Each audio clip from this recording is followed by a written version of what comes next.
জয়গুরু। আজকে ওই সত্যানুসরণই পাঠ করব এবং ব্যাখ্যা করব। তো প্রথমেই আমার এই অনুকূল কথা চ্যানেলে আপনাদের সবাইকে শ্রদ্ধা জানাই। এখন আজকে যে অংশটি ওই অহং এবং অহংকার চ্যাপ্টারের যে অংশটি পাঠ করব, তার প্রকৃত ব্যাখ্যা কী এটা আমি অনেক চিন্তা করেও সহজে পাচ্ছিলাম না। এখন আমি বারবারই ভাবছিলাম, এটা যদি কেউ বোঝান তো সেই ঠাকুরই বোঝাবেন। তা সেই ঠাকুরের বোঝান, কবে বোঝাবেন, এরকম একটা চিন্তা নিয়েই যেন আমি ব্যস্ত ছিলাম। রবীন্দ্রনাথের কথাই বলতে ইচ্ছে করে, দিবস রজনী আমি যেন কার আশাই আশাই থাকি। মানে দিবস রজনী আমি আশায় আশায় আছি যে এই অংশের সঠিক ব্যাখ্যা কী হবে। তো কোথাও আমি একটু ব্যাখ্যা পেয়েছি। ওই আবার বলছি, গঙ্গা জলে গঙ্গা পুজো। আমি পাঠ করছি শ্রী শ্রী ঠাকুর অনুকূলচন্দ্রের সহস্রলিখিত অংশ, আর ব্যাখ্যাও করার চেষ্টা করছি তারই কথা দিয়ে। ইনফ্যাক্ট তাছাড়া উপায়ও নেই। তো সে যাই হোক, একটা কোথাও ক্লু পেলাম, সে সবই আপনাদের বলবো এক এক করে। কিন্তু ওই দিবস রজনী আমি যেন কার আশায় আশায় থাকি, থাকতে থাকতে যেন কোথাও পাওয়া গেল বলে আমার মনে হলো। কিন্তু সে যাই হোক, সেটা তো পরের কথা। আগে ঠাকুর কি বলেছেন সেটা আগে বলেছেন বলতে ইনফ্যাক্ট লিখেছেন, তার মানে বলেওছেন। হ্যাঁ, তিনি অবশ্য এক্ষেত্রে রিটেন দিয়েছেন। এবং একটা আশ্চর্যের জিনিস কি জানেন, এই একটি সত্যানুসরণ যার প্রতিটি কথার দায় নিতে ঠাকুর সম্মত হয়েছে। এমনকি শুনলে অবাক হবেন, পুণ্যপুঁথি ঠাকুরেরই বলা, কিন্তু আলোচনা প্রসঙ্গে এক জায়গায় দেখছি যে তিনি বলছেন যে ওর উপরে আমার কোনো এখতিয়ার নেই, কাজেই ওই ব্যাপারে আমি কোনো দায়িত্ব নিতে পারবো না। কিন্তু আমি যা বলেছি, অর্থাৎ এই সত্যানুসরণের ব্যাপারে তিনি পূর্ণ দায়িত্ব নিচ্ছেন, যা বলেছেন। সুতরাং খুব ইম্পর্ট্যান্ট জিনিস সত্যানুসরণ, ভেরি ইম্পর্ট্যান্ট। আবার সেই শর্মিষ্ঠা মাকে আমার শ্রদ্ধা জানাতে ইচ্ছে করে যে তিনি আমাকে একটা সোনার খনির সন্ধান দিয়েছেন। উনি বলেছিলেন যে সত্যানুসরণের প্রতিটি লাইন আপনি ব্যাখ্যা করুন। সত্যিই তাই। কিন্তু মানে যত বোঝা যায় বা চিন্তা করা যায়, তত যেন আস্তে আস্তে একটা করে দ্বার উন্মোচন হয়। তো যাই হোক, আজকে আমি পড়ছি ঠাকুর যা লিখেছেন। ঠাকুর লিখছেন, তুমি সোহামি বলো আর ব্রহ্মাস্মি বলো, কিন্তু ভক্তি অবলম্বন করো, তবেই সেই ভাব তোমাকে অবলম্বন করবে, নতুবা কিছুতেই কিছু হবে না। আশ্চর্য কথা কিন্তু, এবং অশ্রুতপূর্বও বটে আমার কাছে। আবার পড়ছি, ঠাকুর লিখছেন, তুমি সোহামি বলো আর ব্রহ্মাস্মি বলো, আগে ভক্তি অবলম্বন করো, তবে সেই ভাব তোমাকে অবলম্বন করবে, নতুবা কিছুতেই কিছু হবে না। এই কথা তিনি লিখছেন। আর এটার ইংরেজি করলে দাঁড়ায় এই, you may say he is I, or I am he, the absolute. But hold on to devotion. Then only that attitude will stand in you. Otherwise, you can achieve nothing by it.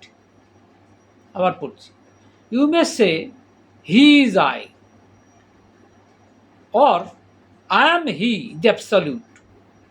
But hold on to devotion. Then only that attitude will stand in you. Otherwise, you can achieve nothing by it. এই হচ্ছে ঠাকুরের কথা। দেখুন, প্রথমেই আমি আপনাদেরকে একটি গল্প বলতে চাই। গল্পটি বনফুলের লেখা। গল্পটির নাম আমি নিজেই ভুলে গেছি। আমি দেখছিলাম বই, কিন্তু আমি সেভাবে খুঁজে পেলাম না। কিন্তু আমি জানি মানে এটা বনফুলেরই লেখা। তা সেখানে মোটামুটি কথাগুলো বলছি, আই ক্যানট সে এক্স্যাক্টলি। যে 3 ভাই, কোনো একটি মানে 2 ভাই অবিবাহিত, আর একটি ভাইয়ের একটি সন্তান আছে, ভাইপো।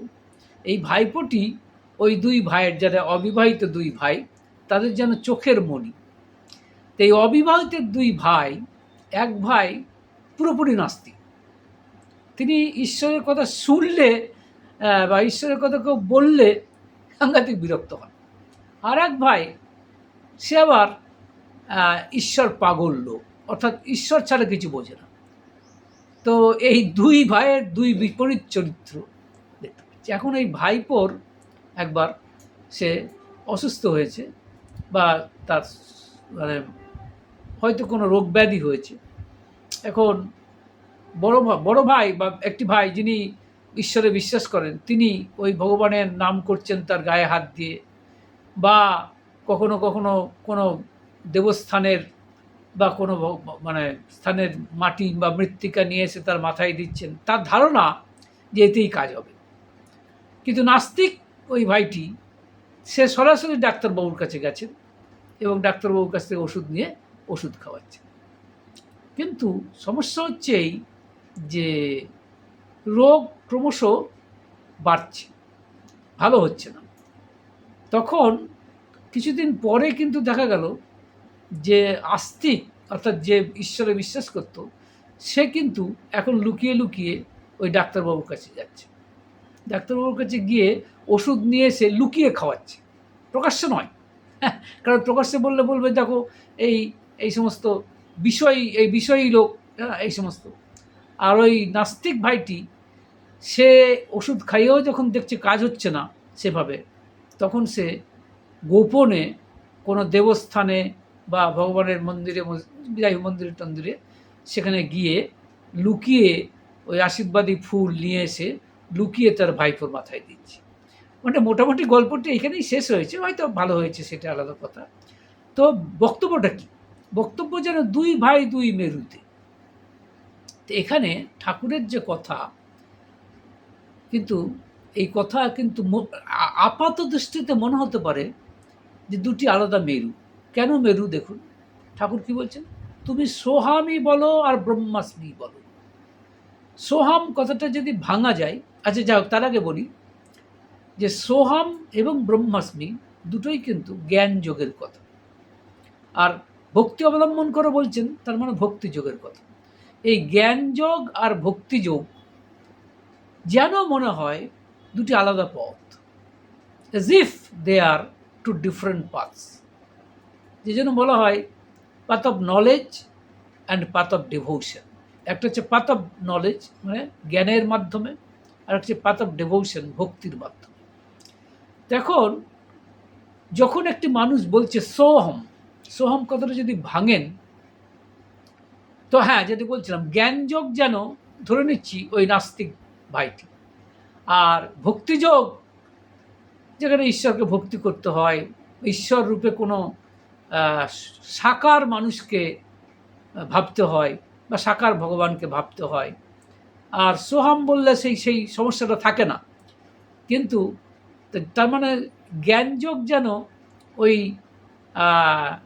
নাস্তিক ভাই, আর ভক্তিযোগ যেন ওই ঈশ্বর পাগল বা সোজা কথাই আস্তিক ভাই।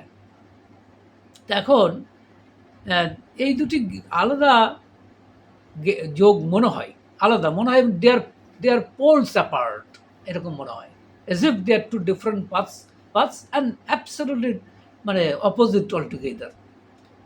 কিন্তু তাই কি? প্রশ্নটা সেইখানে। কিন্তু তা সত্ত্বেও প্রশ্ন আসে যে ঠাকুর কেন বললেন যে তুমি জ্ঞানযোগ করো আর যাই করো, আগে ভক্তিযোগ অবলম্বন করো?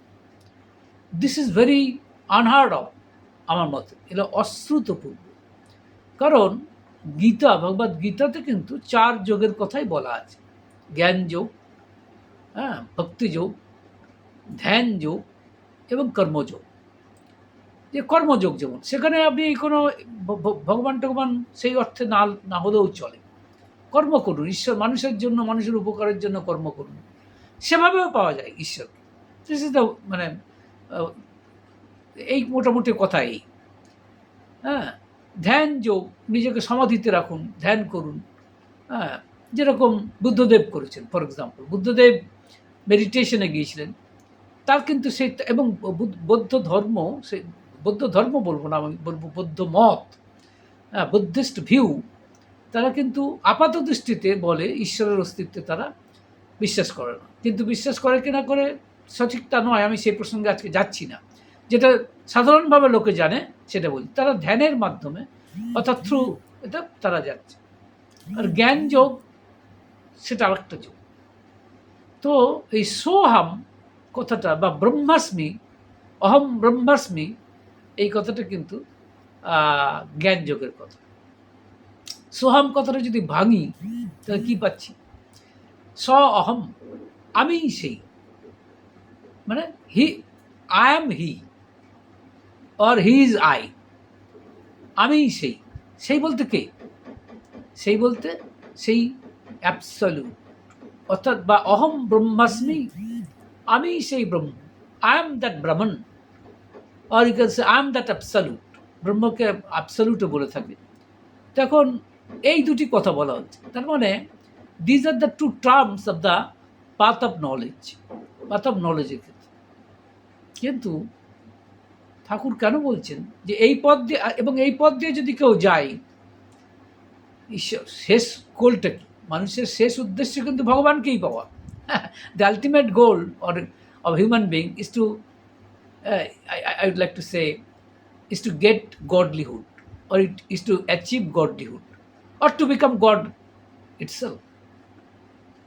তো সেইটাকেই বলছি ব্রহ্ম। তখন তার অনেক পথ, there are several paths, or you can say there are several avenues through which you can achieve this goal, but the goal is one, I must say. তো কেন এই প্রসঙ্গে বলছি, গোলটা যে এক, সেটা আমরা রামকৃষ্ণদেব এবং ওই ন্যাংটা বলতেন রামকৃষ্ণদেব, যিনি এসেছিলেন রামকৃষ্ণদেবকে অদ্বৈত বেদান্ত শেখাতে।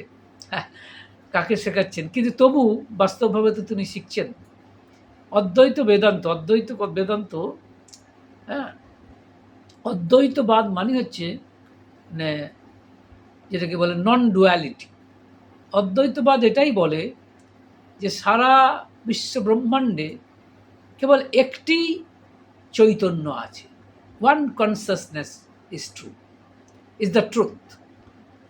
মানে রেস্ট এভরিথিং ইজ ফলস, আর সবই মিথ্যা। Only the one consciousness is the only truth, এটা বলা হয় মানে অদ্বৈতবাদে। গীতা কিন্তু অদ্বৈতবাদের কথা বলে। গীতা দুটো কথা বলে। গীতা এই কথাটাই বলে যে, গীতা বলছে যে it speaks about immortality and non duality. অদ্বৈতবাদ, আমি আজকে অদ্বৈতবাদের কথা বলছি, যেখানে বলছি only one consciousness is the reality, এক কনসাসনেসই সত্যি, আর কিছু নয়, এটা বলছে। তো এখন এখানে এই ওয়ান কনসাসনেস, সেটাই সত্যি, এটা হচ্ছে অদ্বৈতবাদ। তা এই ব্রহ্ম, এই কথাটাই ব্রহ্ম মানে হচ্ছে ব্রহ্ম ইজ দ্য রিয়ালিটি, মানে ব্রহ্ম কোনো মানুষই শরীর নয়, not anything in the form of anthropogenic form. It is something, it is something unmanifested, unmanifested, মানে এর কোনো আকার নেই, নিরাকার। তাই এই জ্ঞানযোগ হচ্ছে নিরাকারের কথা বলে। সোহম মানে আই এম দ্যাট, অর্থাৎ সেই চৈতন্যকে বোঝা, সেই চৈতন্য বুঝে চৈতন্যই হয়ে যাওয়া, এটাই হচ্ছে জ্ঞানযোগ। এখন এ পথেও অনেকে যায়, কিন্তু এ পথে যেতে গেলেও কিন্তু ভক্তি লাগবে। কারণ অদ্বৈতবাদ যে গেছে, এটাও কিন্তু by the grace of the God, ভগবানের ঈশ্বরের আশীর্বাদ আছে। ঈশ্বরের আশীর্বাদ না থাকলে কিন্তু সে অদ্বৈতবাদে যেতে পারতো না। এই যে ন্যাংটা যাকে বলতেন মজা করে রামকৃষ্ণদেব, তিনি অদ্বৈতবাদ শেখাতে এসেছেন। স্বাভাবিকভাবেই তিনি কোনো মানুষের শরীরে ভগবান যে মানুষ রূপে আবির্ভূত হতে পারেন, এটা তার বিশ্বাস নয়। স্বাভাবিকভাবেই আমরা লক্ষ্য করে দেখছি যে একদিন বিকেলবেলায় রামকৃষ্ণদেব মানে হাততালি দিয়ে মা কালীর গুণগান করছেন।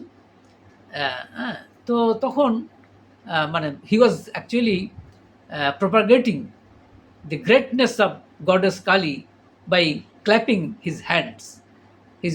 I would rather say his both hands. এটা দেখে ওই নেংটা বলেছে, আরে क्या রুটি ঠকতে হো, কি রুটি ঠুকছো, হ্যাঁ মানে রুটি কি ঠুকছো তুমি। তো তখন বলে এরকমভাবে দেখবেন রুটি ঠোকার এরকমভাবে এরকম, কিন্তু উনি মা কালীর কোনো গান গাইছেন, মানে মা কালীকে মহিমা কীর্তন করার জন্য। কিন্তু নেংটা বলছে যে কে রুটি ঠকতে হোক, তার মানে এটা তার পছন্দ নয় যে রামকৃষ্ণদেব যে কোনো মানসিক প্রতিমূর্তিকে দেবী রূপে কল্পনা করে, ভগবান রূপে কল্পনা করে তিনি এরকম একটি সাধনা করছেন, এটি তার পছন্দ নয়। কারণ অদ্বৈতবাদ সে কথা বলে না। অদ্বৈতবাদ হচ্ছে সমাধিতে যাওয়া, you know a person should go in trance state, হ্যাঁ, দ্যাট ইজ হোয়াট ইজ অদ্বৈতবাদ। And only in trance state this feeling of non duality appears, এটা বলা হয়। তা স্বাভাবিকভাবেই তো কে আর ওটি ঠকতো।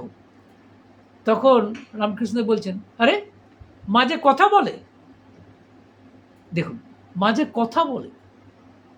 তখন নেংটে বিশ্বাস করতে পারেন যে, কারণ এটা কি কথা, অর্থাৎ নেংটের ধারণা অনুযায়ী হ্যাঁ আপনার মানে অদ্বৈতবাদ এই তথাকথিত যে সাকার ঈশ্বর তার চেয়ে অনেক উঁচু র্যাঙ্কের, মানে formless God is much higher, in fact the highest reality of God, বলে না ফর্মড গড মানে অ্যান্ড ফর্মলেস গড, সাকার ভগবান আর নিরাকার ভগবান। স্বাভাবিকভাবেই এই সাকার ভগবানের চেয়ে নিরাকার ভগবান, এই যে বিশ্বব্রহ্মাণ্ড আমরা কী বলি, সাধারণত কী বলি যে ভগবান কোনো মন্দিরে আছেন বা গির্জায় আছেন, এটা বিশ্বাস করা কঠিন। কারণ তিনি সর্বত্র আছেন, he is present everywhere, he is the omniscient, so he is present everywhere. That you are offering worship to your goddess in a temple, how can it be? How can he you can say confine himself within a temple? After all, he is the reality throughout the whole universe, so he should be present everywhere. Why should he be confined within a temple? এও কিন্তু হ্যাঁ অহংকারের কথা, এও ভুল। তিনি বিশ্ব ব্রহ্মাণ্ডে যেমনই থাকতে পারেন তেমনই একটি মন্দিরের মধ্যেও থাকতে পারেন। This two are equally true, দুটোই কিন্তু সত্য। তো স্বাভাবিকভাবে কিন্তু সাধারণভাবে মনে করা হয় যে নিরাকার ব্রহ্মের যারা সাধনা করেন তারা যেন একটুখানি উঁচু র্যাঙ্কের লোক, হ্যাঁ এরকম একটা ধারণা করা। সাকার ভগবানের যারা সাধনা করেন তারা যেন একটুখানি বোকা বোকা, এরকম একটা বা লেস ইন্টেলেকচুয়াল পার্সন, এরকম একটা ধারণা কিন্তু প্রচলিত আছে। এমনকি আমরা দেখুন রামকৃষ্ণ কথামৃতে যে শ্রী মহেন্দ্রলাল গুপ্ত, তিনি কিন্তু মাস্টারমশাই ছিলেন, intellectual person. He was triple M A in that particular time. ওই সময় তিনি triple M A. It was not so easy to acquire those degrees in 3 subjects. ওই 3টে সাবজেক্টে মাস্টার ডিগ্রি করা তো সহজ ছিল না। It was a very lengthy process and that too required brain and intellect. স্বাভাবিকভাবে তিনি একজন intellectual and people regarded him as a very intellectual person also. যদিও he actually concealed his talent, তিনি কিন্তু কনসিল করে রাখতেন, সেটা আলাদা কথা। তো রামকৃষ্ণদেবের একটি স্বভাব ছিল, মানুষজন এলে তিনি এই প্রশ্নটা মাঝে মাঝে জিজ্ঞেস করতেন যে তুমি সাকারে বিশ্বাস করো না নিরাকারে বিশ্বাস করো, হ্যাঁ, do believe in the formless God or formed God, that is do believe in the transcendental God or do believe in the formed God, or in other words so এই দুটো, তুমি কি সাকার ভগবানে বিশ্বাস করো না নিরাকার ভগবানে বিশ্বাস করো? যেমন শ্রীম তাকে জিজ্ঞেস করেছিলেন তুমি কিসে বিশ্বাস করো? শ্রীম উত্তর দিয়েছিলেন আগে নিরাকার ভাবতেই ভালোবাসি। তখন রামকৃষ্ণ বলছিলেন তা ভালো, তবে এটা ভেবো না যে তিনি কেবল নিরাকার, তিনি সাকার হতে পারেন না তা কিন্তু নয়। তিনি সাকার, তিনি নিরাকার, তিনি সাকার নিরাকারের পরপরে আরও কত কি। So this was the answer of Lord Ramakrishna, and it is That is, God is not only the transcendental, God is not only the transcendental in form, he is equally, you see, formed also. He is equally sakar. And not only that, he is beyond, you see, this formed and formless form. He is beyond that. And there is no end of it. This was the cute reply of Lord Ramakrishna. তখন ওই নেংটে সে তো রামকৃষ্ণদেবের কাছে অদ্বৈত বেদান্ত শেখাতে এসছেন। হি actually wanted to teach Ramakrishnadev about the non duality. সেখানে তো মানে সাকার ভগবানের কোনো অস্তিত্ব মানে ব্যাপার নেই। তাই তিনি বলছেন এরকম রুটি ঠোকাঠুকি করছো কেন? তখন রামকৃষ্ণদেব বলছেন, আরে মা কথা বলে যে, ভারি আশ্চর্য কথা কেন, এবং ইটস এ ফ্যাক্ট। তখন কিন্তু নেংটে পরবর্তী ক্ষেত্রে বুঝতে পেরেছিলেন যে তিনি যে অদ্বৈত বেদান্তের সাধনা করছেন সেটাও কিন্তু ঈশ্বরের করুণায়, ঈশ্বরের আশীর্বাদ। সেই জন্য ঠাকুর বলছেন, তুমি সোহামি বলো আর ব্রহ্মাস্মি বলো, আগে ভক্তি অবলম্বন করো। First of all you must surrender yourself before the Lord, only then you can acquire something, otherwise not. আগে যদি ভক্তি অবলম্বন না করো তাহলে হবে না। You must surrender itself, you must surrender yourself. This is the first requisite, this is the first criterion. এইটা হচ্ছে কথা। তো রামকৃষ্ণদেব এবং পরবর্তী ক্ষেত্রে রামকৃষ্ণদেব এই কথাটা বলেওছেন। তো এই নেংটে অবশ্য বুঝতেও পেরেছিলেন। তাই আসলে রামকৃষ্ণদেব নেংটেকে শেখাতে চেয়েছিলেন যে তুমি যে নিরাকারের সাধনা করছো ভালো, কিন্তু তুমি সাকার ভগবানকে অস্বীকার করার চেষ্টা করো না। Don't try to deny the formed god. It is equally true, দুটোই সত্য, কোনোটাই মিথ্যা নয়। তো তখন এই ভগবান শ্রীকৃষ্ণ এটা বলেছে। এবং শুধু তাই নয়, আমরা লক্ষ্য করে দেখছি যে একদা আপনার এই যে সাকার ঈশ্বর এবং নিরাকার ঈশ্বর দুটোকেই যে দেখা যায় খালি চোখে, সে কথাও কিন্তু ভগবান শ্রীকৃষ্ণ বলছেন। হ্যাঁ, কীরকম বলছেন দেখুন, আপনারা পেয়ে যাবেন রামকৃষ্ণ কথামৃত 112 পাতায় 1883 সালের 9ই মার্চ আপনারা পেয়ে যাবেন, যেখানে অধর ঠাকুরের রামকৃষ্ণদেবের একজন শিষ্য, তিনি জিজ্ঞাসা করছেন রামকৃষ্ণদেবকে, ঈশ্বরকে কি দেখা যায়? সেই চির পুরাতন কিন্তু চির নতুন কোশ্চেন, তাই না? This is the most ancient but most modern question, I presume.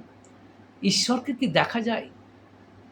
This was the very small question that author actually put forward. এর উত্তর জানা আছে কারণ? রামকৃষ্ণদেব কি বলছেন? বলছেন হ্যাঁ, অবশ্যই দেখা যায়। Just see the confidence of Lord Ramakrishnadev, and it is, হ্যাঁ অবশ্যই দেখা যায়। এইখানেই তিনি Purushottam. You see, this proves that he is the supreme person. কারণ অন্য কেউ এত করে বলতে পারতো না কিন্তু। হ্যাঁ, সো ইটস নট ইজি। কিন্তু তিনি বলছেন উইথ অল কনফিডেন্স, কি বলছেন? হ্যাঁ অবশ্যই দেখা যায়। তারপরে তিনি বলছেন নিরাকার সাকার দুই দেখা যায়, সাকার ও চিন্ময় রূপ দর্শন হয়। চিন্ময় রূপ মানে নিরাকার। আবার সাকার মানুষ, তাতেও তিনি প্রত্যক্ষ। আবার বলছি, আবার সাকার মানুষ, তাতেও তিনি প্রত্যক্ষ। অবতারকে দেখাও যা, ঈশ্বরকে দেখাও তা। ঈশ্বরই যুগে যুগে মানুষ রূপে অবতীর্ণ হন। এটা আপনারা দেখে নেবেন 1883 খ্রিস্টাব্দের 9ই মার্চ রামকৃষ্ণদেবের কথা। তিনি কি বলছেন যে বলছেন সাকার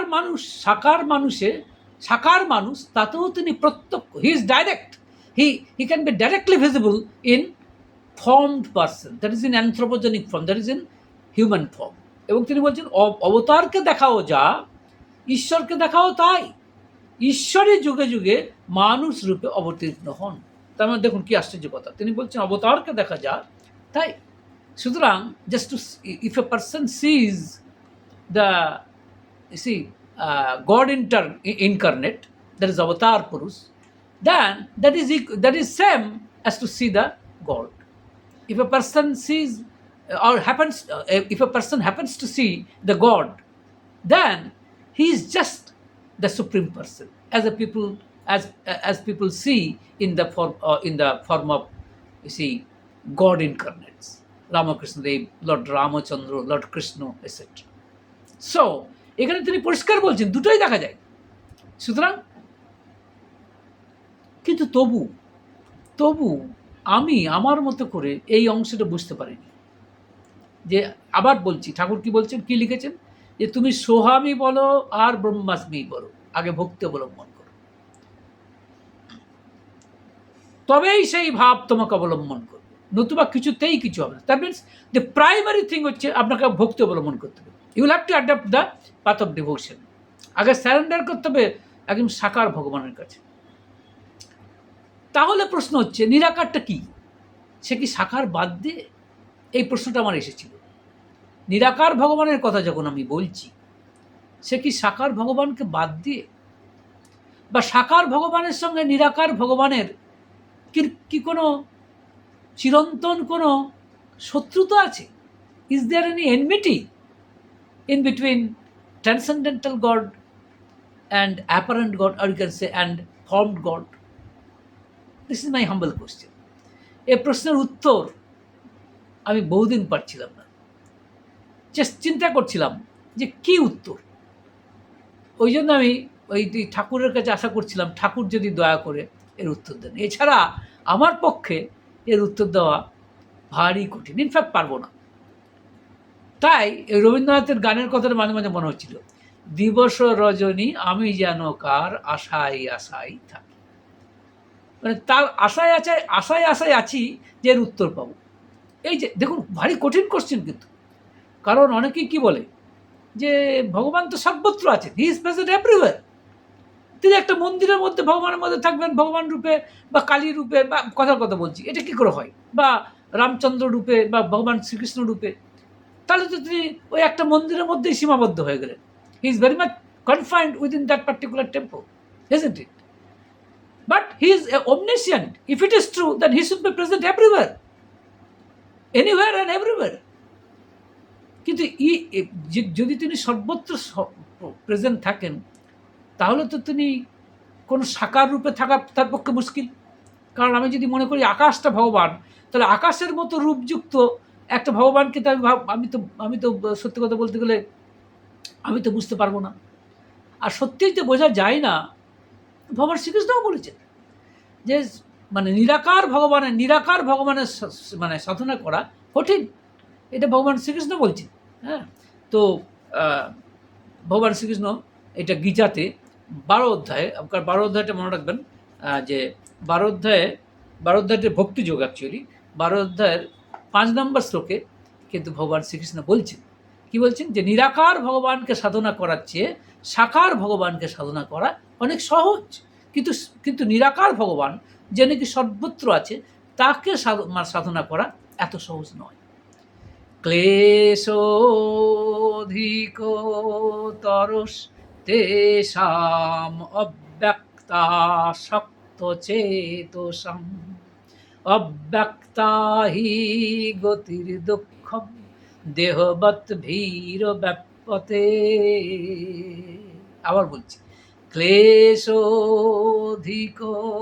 তরস্তেষাম অব্যক্তাসক্ত চেতসাম অব্যক্তা হি গতির দুঃখম দেহবৎ ভীর ব্যাপতে।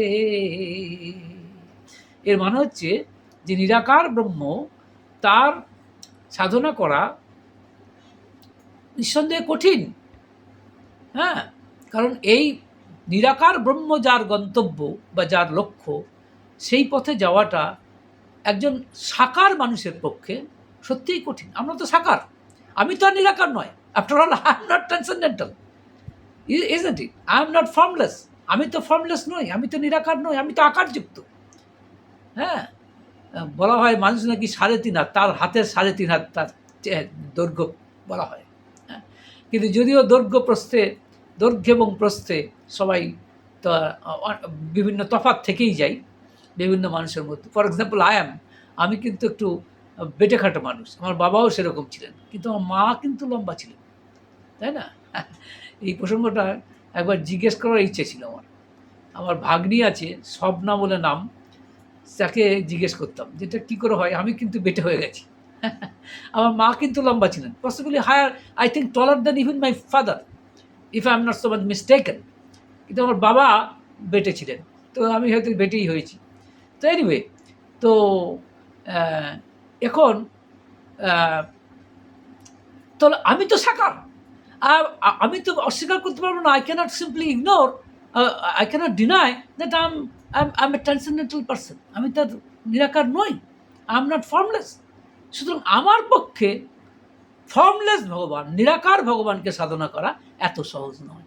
তাই ভগবান শ্রীকৃষ্ণ এই কথাটি বলছেন, ক্লেশোধিকতরস তেষাম অব্যক্তা শক্ত চেতসাম অব্যক্তা হি গতির দুঃখম দেহবৎ ভীর ব্যাপতে। তার মানে হচ্ছে যে for the unmanifest, or rather for those who have their minds attached with the unmanifest, the struggle is better, the struggle is greater. For the goal, which is the unmanifest, is attained through difficulties by the embodied ones. মানে যারা সাকার তাদের পক্ষে এটা বোঝা খুব, মানে এটা বোধ করা কঠিন। সব ভগবান শ্রীকৃষ্ণ বলছেন in the 5th শ্লোক of the 12th chapter of Srimad Bhagavad Gita. He is very much candid in speaking such. পরিষ্কার বলছেন। সুতরাং বলছেন জ্ঞান যোগ এত সহজ যোগ নয়, things are not so easy. সুতরাং এবং 12 নম্বর অধ্যায়টাই সম্ভবত ভক্তিযোগ, that is the path of devotion, where Lord Krishna is absolutely candid in saying this is that is to achieve, or you can say for those who have their minds attached with the unmanifest, the struggle is greater. For the goal, which is the unmanifest, is attained through difficulties by the embodied ones. This is precisely the statement of Lord Krishna, and it is.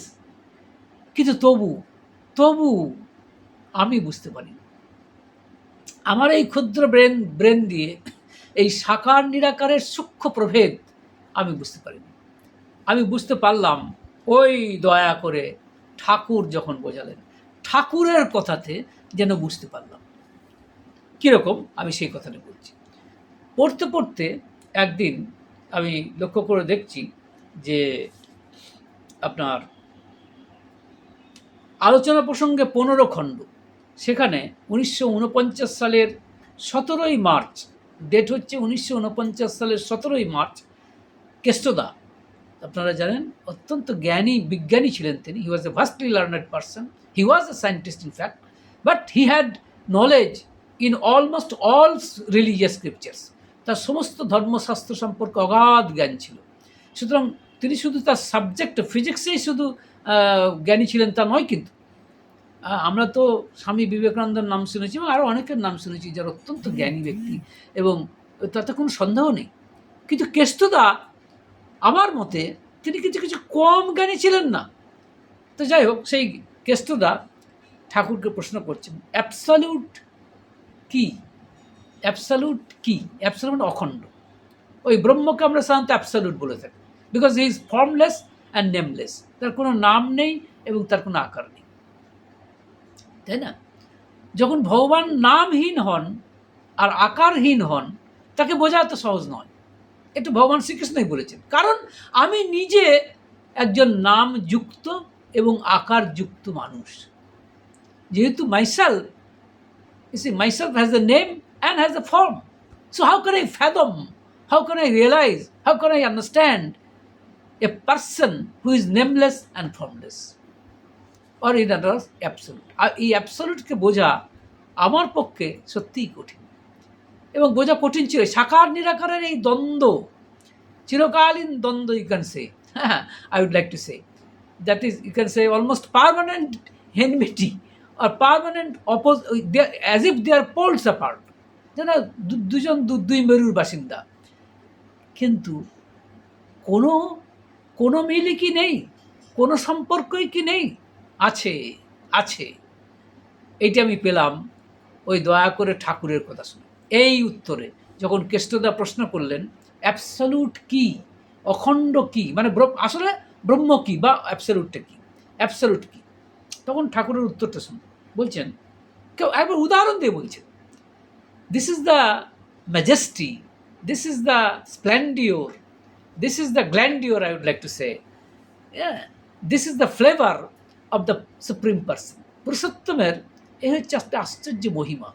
তিনি খুব সহজ করে ব্যাপারগুলোকে বুঝিয়ে দেন, যেটা আমাদের কাছে খুব কঠিন, very difficult to understand, very difficult to apprehend. But supreme person has an unique ability to make us understand, make any difficult thing understandable to us at least, আমাদের কাছে খুব সহজ করে দেন। ঠাকুর বলছেন, তাহলে প্রশ্নটা কী ছিল? অ্যাবসলিউট, অখণ্ড কি? ঠাকুরের উত্তর, যেমন পিতা, বহু পিতা আছে, তার থেকে পিতৃত্ব ড্র আউট করে নেওয়া যায়। পিতৃত্ব কিন্তু পিতাকে অতিক্রম করে আছে, ট্রান্সডেন্ড করে আছে, কারণ পিতৃত্ব হল পিতৃবোধের সাবলিমেশন, ভূমায়িত। পিতা, ঠাকুর বলছেন, পিতা হচ্ছে কংক্রিট, মানে বাস্তব, পিতৃত্ব অ্যাবসলিউট, মানে ব্যক্তি নিরপেক্ষ। আপনাদের আবার একবার কথাটি শোনাই। ঠাকুর বলছেন, যেমন পিতা, বহু পিতা আছে, তার থেকে পিতৃত্ব ড্র আউট মানে বের করে নেওয়া যায়। পিতৃত্ব কিন্তু পিতাকে ট্রান্সেন্ড করে আছে, অর্থাৎ অতিক্রম করে আছে, কারণ পিতৃত্ব হলো পিতৃবোধের সাবলিমেশন, মানে ভূমায়িত রূপ। পিতা হলো কংক্রিট, মানে বাস্তব, পিতৃত্ব অ্যাবসলিউট, মানে ব্যক্তি নিরপেক্ষ। এই কথা থেকে আমি একটু বোঝার চেষ্টা করেছি এই সাকার নিরাকারের পার্থক্য বা ব্রহ্ম কথাটি, বুঝতে পেরেছেন? কারণ ব্যাপারটা কি দাঁড়ালো, ধরুন আমার বাবা, তার নাম শ্রী অহিভূষণ চট্টোপাধ্যায়, তিনি একজন মানুষ ছিলেন, রক্তমাংসের মানুষ, অর্থাৎ বাস্তব, কংক্রিট ফর্ম। আমি তার ছেলে, পুত্র, এটাও কংক্রিট ফর্ম।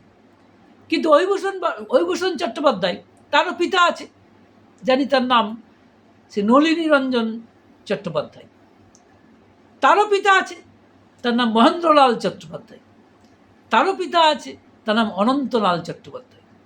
তো এই পর্যন্ত আমি জানি, সোফার I know, I really do not know about the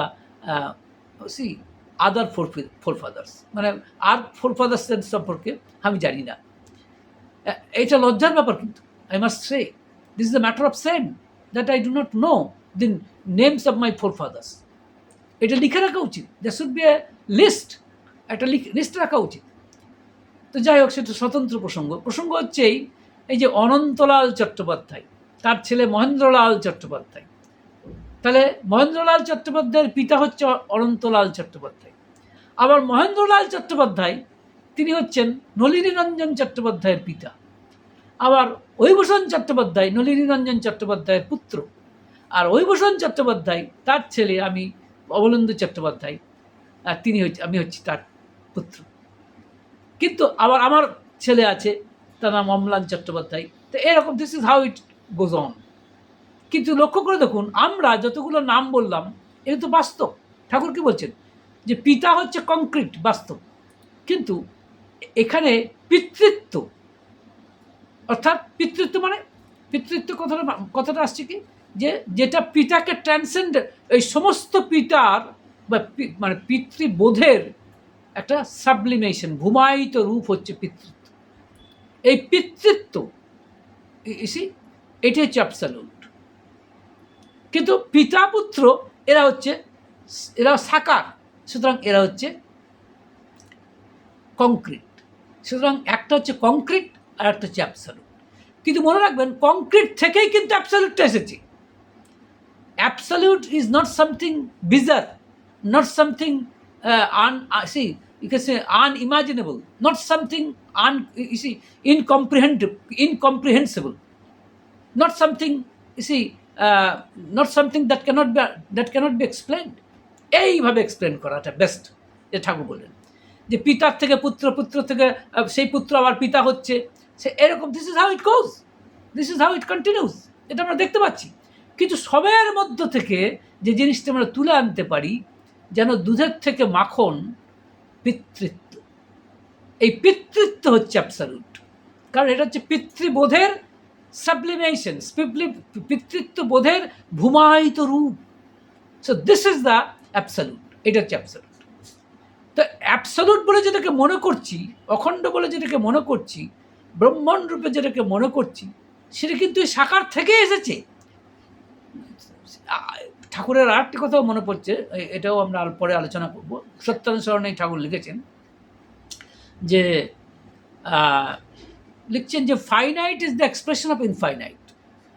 এই কথাটা অনেকটা এরকম কথা লিখছেন যে যেটাকে আমি ফাইনাইট বলছি, যে যেটাকে আমরা বলি না যে আপনার ইনফাইনাইট, ইনফাইনাইট মানে যার মানে অর্থাৎ যেটাকে আমরা ফাইনাইট ফর্ম বলছি, সীমিত ফর্ম, মানে সীমিত কোনো জিনিস, সেটা কিন্তু অসীমেরই অংশ। That is the part of the infinite. যেটাকে আমি ফাইনাইট অংশ বলছি, হ্যাঁ সেটাই। এই জন্য ঠাকুরের একটা বাণীও আছে যে অসীম যখন সসীম হয়ে সীমাতে লন স্থান, বৃত্তিভেদী টান হলে তাই দেখবি ভগবান। তো সেটা অন্য কথা। তাহলে দেখুন মানে কথাটা কি দাঁড়ালো, when infinite comes as finite form, and if you have transcended the obsession of complexes, then you are able to see the God within that particular finite form. ওই মন্দিরের ওই কোনো ভগবানের কাছে, মানে যেটা চেহারা তার ভগবান শ্রীকৃষ্ণ বা রামচন্দ্র যেমন চেহারা, তার মধ্যে কিন্তু ভগবানকেই দেখতে পাবো, সেই অসীমকেই দেখতে পাবো, সেই ব্রহ্মকেই দেখতে পাবো, সেই নির্বিকার নির্বিশেষকেই দেখতে পাবো। তাই এইখান থেকে কিন্তু আমি আমার মতো করে এই জিনিসটি বোঝার চেষ্টা করেছি। কিন্তু মুশকিল হচ্ছে অনেকেই আছেন ওই নেংটের মতো, অবশ্য নেংটে অত্যন্ত সাধক মানুষ, পরে তিনি বুঝতেও পেরেছিলেন সবাই সেরকম নয়, যে নন ডুয়ালিটি মানে অদ্বৈতবাদের সাধনা করা মানেই সাকার ভগবানকে অস্বীকার করা, এ হচ্ছে অহংকারের কথা। ইনফ্যাক্ট সেই জন্যই সম্ভবত এই টপিকটা অহং এবং অহংকার এই শিরোনামের মধ্যে গ্রথিত হয়েছে, এটা আমার ধারণা। So the matter is simply this, যেটা আপনাদের বলছিলাম, যে সুতরাং এই কথাটা আসছে যে তাহলে কথাটা আবার লক্ষ্য করে দেখুন, ঠাকুরকে বলছেন তুমি সোহামি বলো আর ব্রহ্মাস্মি বলো, আগে ভক্তি অবলম্বন করো। ভক্তিটা যেন সাকার রূপ, আর সোহাম আর ব্রহ্মাস্মি যেন নিরাকার রূপ, যেটাকে আমরা বা বলতে পারেন অসীম। একটা হচ্ছে একটা হচ্ছে ফাইনাইট কোনটা, যেটা হচ্ছে ভক্তিযোগ, যেখানে একজন গুরুর শরণাপন্ন হতে হয়, তার কাছে দীক্ষার মন্ত্রের মাধ্যমে দীক্ষা নিতে হয় এবং তার কাছে নিজেকে সমর্পণ করতে হয়।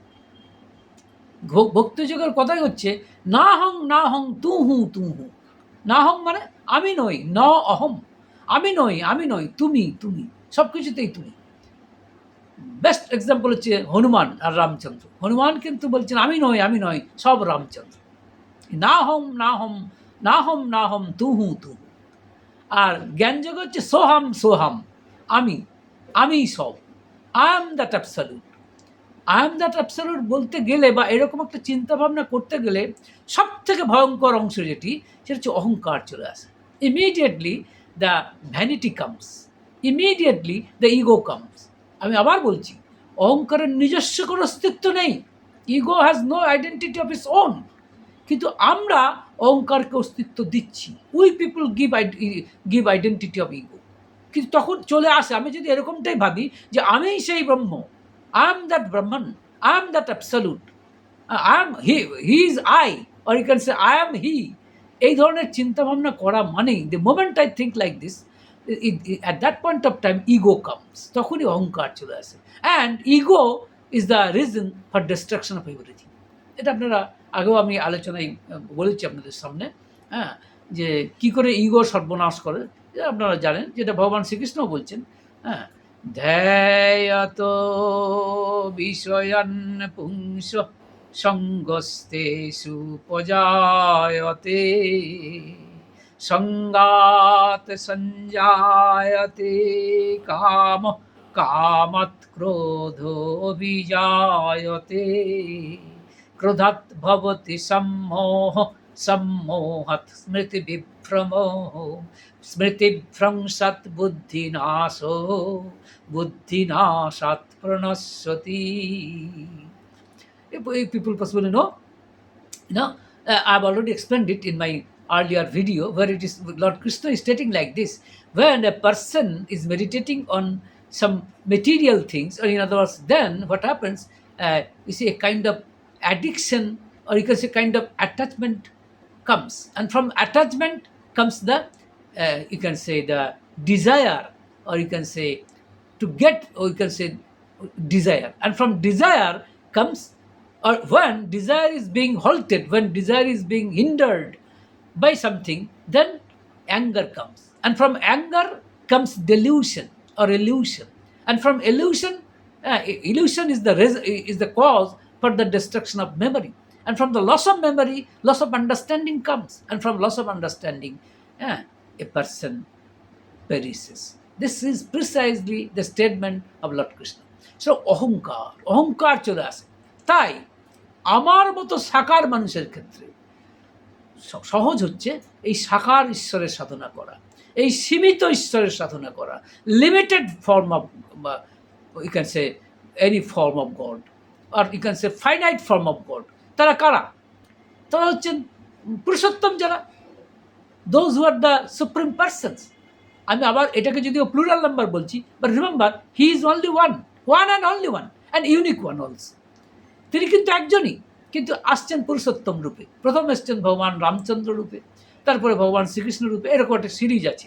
সুতরাং আমি যখন এখন লক্ষ্য করে দেখুন তো, পুরুষোত্তমই হচ্ছেন একেবারে মানে ফাইনাইট ঈশ্বর, সাকার ভগবান, আবার তিনি নিরাকারও বটেন. আশ্চর্য ব্যাপার. সুতরাং আমাকে যদি সাধনা করতে হয়, আমার সাধনার পক্ষে সহজ হচ্ছে এই নিরাকার ভগবানকে, সাকার ভগবান পুরুষোত্তমের সাধনা করা. কারণ পুরুষোত্তম হচ্ছেন পুরোপুরি সাকার ভগবান. এটা ভগবান শ্রীকৃষ্ণ রামকৃষ্ণদেব বললেন, অবতারকে দেখাও যা, ঈশ্বরকে দেখাও তাই. একবার ক্যান্ডিড কথা যাকে বলে. সো এবং ঠাকুর কি বললেন, ওই পিতার থেকেই পিতৃত্ব এসেছে. কিন্তু পিতৃত্ব হচ্ছে পিতার বোধ. এটা তার মানে কি, যেটাকে আমি ট্রান্সেন্ডেন্টাল ফর্ম বলছি, that actually comes from the limited form, or you can say formed form. হ্যাঁ, সুতরাং এই জিনিসটা কিন্তু বুঝে নিতে হবে. সুতরাং এই যেটা আমি বলছিলাম, যে ওই পুরুষোত্তমকে বন্দনা করলেই কিন্তু সব হয়ে যাবে. পুরুষোত্তমকে, এবং লক্ষ্য করে দেখুন, এই যে পুরুষোত্তম, তারা কি, they are the very epitomes of knowledge, they are the very epitomes of wisdom. তারা হচ্ছে জ্ঞানের প্রতিমূর্তি, তাই না? কিন্তু লক্ষ্য করে দেখুন তো, তারা কিন্তু প্রায় প্রত্যেকেই কোনো না কোনোভাবে, in one form or another, প্রত্যেকেই কিন্তু গুরু ধরেছেন, অর্থাৎ ভক্তিযোগ অবলম্বন করেছেন. Each and every one person in one way or another. ইসি রামচন্দ্র, তার গুরু হচ্ছেন বশিষ্ঠ মুনি. প্রশ্ন হচ্ছে, তার কি সত্যি দরকার ছিল গুরু ধরার? কিন্তু আমাদেরকে শেখাবার জন্য প্রয়োজন আছে বই কি, তারা তিনি গুরু ধরলেন কেন? আর for example, for that matter lord Krishna, ভগবান শ্রীকৃষ্ণ, তিনি গুরু ধরলেন সন্দেপরি মুনি. কেন ধরলেন? তার কারণ হচ্ছে, দিস ইজ দ্য রুল, আমাদেরকে শেখাবার জন্য যে তুমি এইভাবে সাধনা করো, সাধনাটা এইভাবে করো, তাহলে সব তোমার পক্ষে সহজ হবে. That will be the easiest Avenue possible. এই জন্য তারা এলেন. তাহলে দেখুন, লক্ষ্য করে, যারা হচ্ছেন জ্ঞান স্বরূপ, তারাও কিন্তু ভক্তিযোগ অবলম্বন করছে. এটি আশ্চর্য নয়? যিনি জ্ঞান স্বরূপ, স্বয়ং জ্ঞান স্বরূপ, যেমন ঠাকুর অনুকূলচন্দ্র, আমার মতে he is the very epitome of knowledge. তিনি জ্ঞান স্বরূপ, কিন্তু তিনিও কিন্তু এই ভক্তিযোগ, তারও সেই গুরু ছিলেন. যদিও তিনি বলেছেন যে তার যে হুজুর মহারাজ তার গুরু, কিন্তু তার প্রত্যক্ষ গুরু হচ্ছেন তার মাতা মনমোহিনী দেবী. এটা আমরা সবাই কম বেশি জানি. তো এই ঠাকুরও কিন্তু, এবং তিনি যে রাস্তা আমাদের দেখালেন ঈশ্বরকে সাধনা করার, সেটা কিন্তু ভক্তিযোগের পথ. তার কারণ হচ্ছে সদ্গুরুকে গ্রহণ করা এবং তার সদ মন্ত্র দীক্ষার মাধ্যমে গ্রহণ করা, যেটাকে আমরা বলি শব্দ সাধনা. এই শব্দ সাধনাই হচ্ছে ঈশ্বরকে পাওয়ার সব থেকে সহজতম পথ. এটা ঠাকুর অনুকূল চন্দ্রমাধব বলেছেন, এবং নানাভাবে in one way or another এটা আমরা দেখতে পাচ্ছি শাস্ত্রের কথা মোটামুটিভাবে in one way or another মাসছে। সুতরাং তাহলে এই যে ঠাকুর বলছেন যে তুমি সোহামি বলো, উপসংহার পর্বে আমি চলে এসেছি। উপসংহার পর্বে এই কথাটাই মনে হয় যে তারা নিজেরা যেন প্রমাণ দিচ্ছেন যে কিভাবে সাধনা করতে হবে। তারা নিজেরাই জ্ঞান স্বরূপ, জ্ঞান যোগের সর্বশ্রেষ্ঠ উদাহরণ হচ্ছেন পুরুষোত্তম ভগবান রামচন্দ্র, ভগবান শ্রীকৃষ্ণ, এবং আমি নিজে মনে করি ভগবান শ্রী ঠাকুর অনুকূল চন্দ্র। আপনারা মনে করতে পারেন, না করতে পারেন, সেটা আপনাদের ব্যাপার। আমি সেখানে কোনো ইনফ্লুয়েন্স করছি না, করার ক্ষমতা আমার লিবার্টিও নেই, মানে আমার রাইটও নেই। কিন্তু তারা কিন্তু প্রত্যেকেই মানে in one way or another কোনো না কোনোভাবে এই মানে ভক্তি অবলম্বন করেছে। কারণ ভক্তি ছাড়া অন্য কিছু আসবে না। পিতাই যদি না থাকে তাহলে পিতৃত্ব আসে কোথা থেকে? বোঝার চেষ্টা করুন। পিতা কথাটাই যদি না থাকে, মানে কংক্রিট কথাটা যদি না থাকে, তাহলে অ্যাবসলিউট আসে কী করে? Absolute comes from concreteness, from concrete. সুতরাং পিতা থেকেই পিতৃত্ব বোধ আসে বা পিতৃত্ব এই কথাটা আসে। পিতৃত্ব যদি অ্যাবসলিউট হয় আর পিতা যদি কংক্রিট হয়, তাহলে সাকার থেকেই নিরাকার, এবং ওই নিরাকারে পৌঁছানোটাও কিন্তু ওই তাঁরই কৃপা, that is through his grace, একান্তভাবে তার দয়া। তাই বারবার মনে হয় এই উপসংহার পর্বে এসে মনে হয় যে ওইসব সব কিছু থাক, শুধু তার দয়া চাই। তার দয়া, আর দয়াটা তো অবশ্যই এমনি এমনি আসে না। ঠাকুর বলেছেন মানে করে পেতে হয়, কৃপা করে এমনি এমনি আসে না, সেটাও ঠিক।